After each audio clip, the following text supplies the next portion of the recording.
제가 생각하는 클라이언트를 유지하는 방법은 프로젝트가 끝났다고 해서 돈 다 받았다고 해서 일이 끝나는 게 아니거든요. 나중에 생산을 하고 개발을 하다 보면 디자인 수정 상황이 생기고 계속 커뮤니케이션을 해야 돼요. 그래서 그런 것들을 얼마나 빨리 대응을 해주고 잘 해주냐가 더 그 클라이언트를 관리하는 차원에서 굉장히 중요하다고 저는 생각을 해요. 250 디자인의 이호영 대표입니다. 제 브랜드를 가지고 제조를 해서 판매를 하는 이 일을 제가 꿈꿔왔기 때문에 그 일을 250 디자인에서 좀 오랫동안 진행을 했었습니다. 제일 성과가 많이 난 프로젝트 같은 경우는 홈쇼핑 하는 회사인데 그 회사의 제품 하나가 몇백억 매출이 나는 상황이 나고 그 회사가 이제 커지는 걸 보면서 100% 저희 때문에 그 회사가 커졌다고 할 수는 없지만 일부는 제가 도움을 줬구나. 그 클라이언트 분이 이제 거의 100% 신임을 하는 거죠. 그래서 계속 꾸준하게 일을 주시고 그런 것도 제가 감사하고 좋은 거죠. 예전에 제조업할 때는 뭐 10,000원, 20,000원, 뭐 10만 원짜리 제품 팔았다면은 지금은 저희가 가진 서비스를 뭐 몇천만 원 단위로 이렇게 판매를 한다고 저는 생각을 해요. 저희가 가진 프로세스를 클라이언트가 산다고 저는 생각을 하고 있고, 그런 개념에서 처음에 시작할 때 이제 디자인 스튜디오를 뭐 창업을 하려고 하는 사람들한테 뭐 어떤 팁이 된다면은, 처음에 저희 같은 경우 시작할 때는 돈을 생각하지 않았어요. 일단 어떤 프로젝트가 주어지게끔 어떻게든 노력을 하기 위해서 만약에 일이 들어왔다면은 1뿐만 아니라 2, 3, 4까지 보여주면서 클라이언트가 100% 만족을 하게끔 그렇게 서비스를 해줬고요. 그 클라이언트가 또 소문을 내서 다음 프로젝트를 또 연결이 되고 그렇게 되더라고요. 그래서 처음에 시작을 한다면은 일단 최소 제가 먹고 사는 정도? 그 정도만 된다면은 어그리하고 어떻게 보면 열정 페이를 해서 어떻게든 클라이언트를 확보를 하는 게 저는 더 목적이라 생각하고요. 보통 이 디자이너들이 자존심이 좀 세다 보니까 내가 이 돈 받고 이 일을 해야 돼 이렇게 생각을 하는데, 그것보다는 어쨌든 아무것도 모르는 클라이언트가 어떤 디자인 회사에 뭐 몇백만 원이 됐든 1,000만 원이 됐든 뭐 2,000만 원이 됐든 3,000만 원이 됐든 이런 금액대를 지불할 수 있게끔 만드는 게 더 중요하다고 생각을 하거든요. 그렇게 하면서 저는 이제 더 많이 배워 나갔던 것 같아요. 왜냐하면 사업 분야가 바뀌었기 때문에 처음에 클라이언트를 응대하는 방법, 그 다음에 프로세스를 하는 방법, 클라이언트하고 충분히 조율이 되는 과정들 자체를 하면서 많이 배웠던 것 같아요. 그렇게 해서 지금은 이제 뭐 여러 건들이 이제 동시에 이제 들어와서 뭐 진행을 한다든지 하고 있게 되는 거죠. 커리어 뭐 이런 것보다는 제일 먼저 한 거는 제 주변에 있는 지인들한테 다 연락했습니다. 어떻게든 일을 하나부터 시작을 해야겠다는 목표가 있었기 때문에 처음에 지인들한테 다 연락해서 내가 이제 제조업을 안 하고 디자인 스튜디오 일을 하게 돼서 주변에 혹시 제품 디자인이 필요한 사람이 있다면은, 아니면 회사가 있다면은 소개 좀 시켜달라. 그렇게 해서 한 2-3달 정도는 그냥 지냈던 것 같아요. 소개를 받아서 말도 안 되는 금액으로 처음 시작을 했어요. 그렇게 시작을 해서 그 사람이 너무나 만족을 해줘서 또 그 사람이 대기업을 또 소개시켜주고, 그렇게 해서 또 포트폴리오도 쌓이고, 저희가 자체적으로 이제 홍보도 많이 해요. 네이버 키워드 광고도 하고 인스타그램 광고도 하고, 그리고 이 디자인 소리 채널을 통해서 인터뷰했던 것들이 의외로 많이 보더라고요. 그래서 그거 보고 연락 오는 경우도 있어서 클라이언트를 좀 확보해 나갔죠. 제가 생각하는 클라이언트를 유지하는 방법은 프로젝트가 끝났다고 해서 돈 다 받았다고 해서 이게 일이 끝나는 게 아니거든요. 나중에 생산을 하고 개발을 하다 보면 디자인 수정 상황이 생기고 계속 커뮤니케이션을 해야 돼요. 그래서 그런 것들을 얼마나 빨리 대응을 해주고 잘 해주냐가 더 그 클라이언트를 관리하는 차원에서 굉장히 중요하다고 저는 생각을 해요.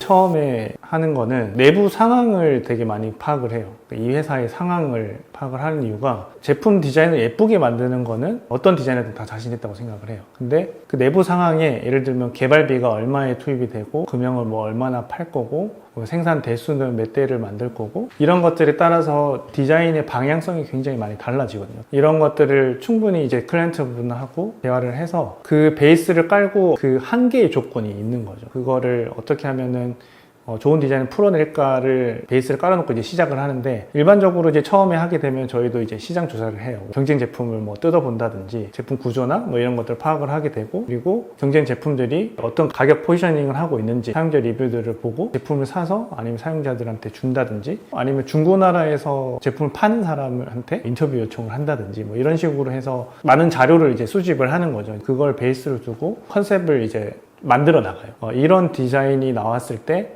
향후에 잘 될 것 같다. 이게 방향이다. 이런 것도 클라이언트를 일단 설득하는 게 되게 중요할 것 같아요. 그거를 설득을 하고 난 다음에 진짜 디자인을 하기 시작을 해요. 스케치도 하게 되고 간단하게 뭐 스케치 모델링을 해서 3D 프린팅을 해서 뭐 실제로 어떤 느낌이 나는지 이제 보기도 하고 뭐 종이로 소프트 모공을 만든다든지 뭐 이런 작업도 하게 되는 거죠.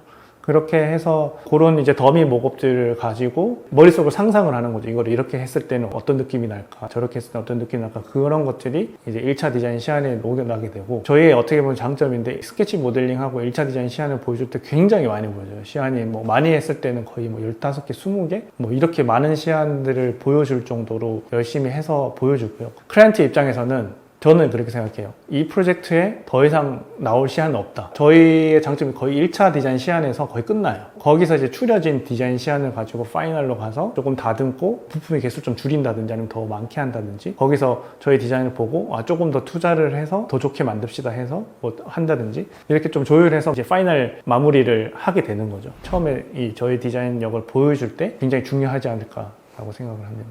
클라이언트의 입장에서 저는 디자인을 하거든요. 저에게 디자인을 잘하는 것도 중요하지만 클라이언트의 아까 내부 상황을 제가 말씀드리는 이유가 클라이언트 입장에서는 제일 첫 번째가 어떤 제품을 개발할 때 돈이 적게 드는 게 제일 중요해요.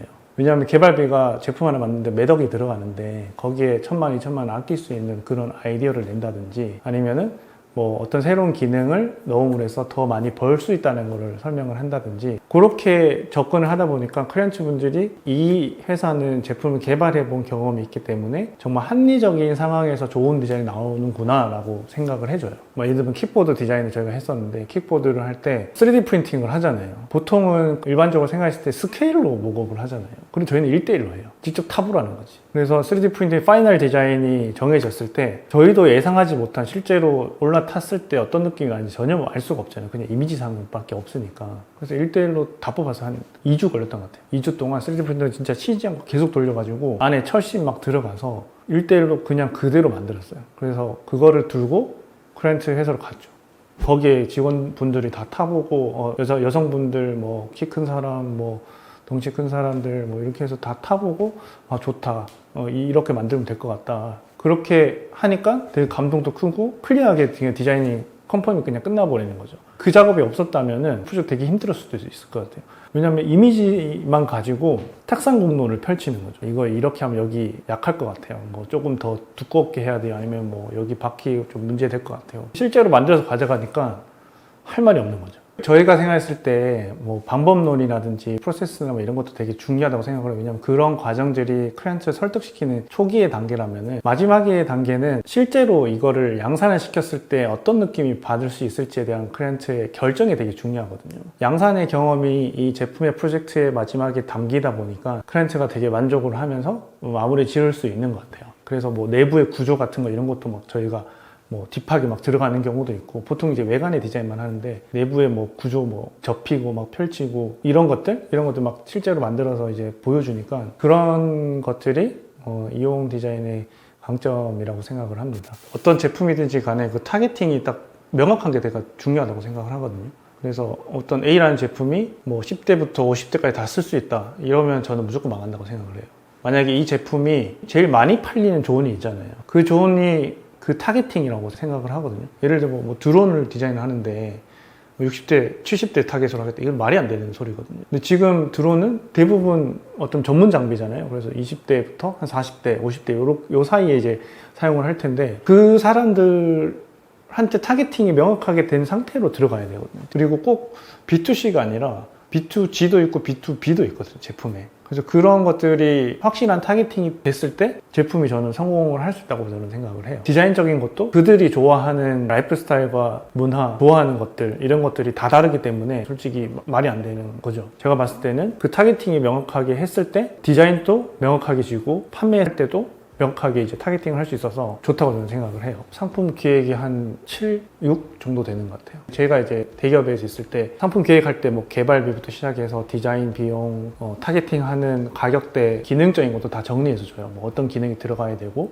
이런 거 다 정리해서 오는데 그게 상품 기획 자체가 잘못되면은 보통 디자인 단계에서 끝나요. 그냥. 디자인 보고 베팅을 하는 대표 입장에서는 확신이 안 되는 거죠. 이거 가지고 내가 몇억, 몇십억, 몇백억을 부을 수 있는 가치가 있을까? 이렇게 생각이 드는 거죠. 온전히 상품 기획에서 모든 걸 다 정해져서 디자인을 이제 했지만 디자인은 좋지만 시장에서는 안 통할 것 같다라는 확신이 들어버리는 거죠. 그래서 비용 개발은 다 했지만 그냥 빠그라지는 그런 프로젝트도 많죠. 250 디자인은 제품을 양산해보고 타겟팅을 해봤던 경험이 있기 때문에 클라이언트 분이 좀 애매모호한 타겟팅을 가지고 있는 제품 기획이라면은 저희가 제안을 해줘요.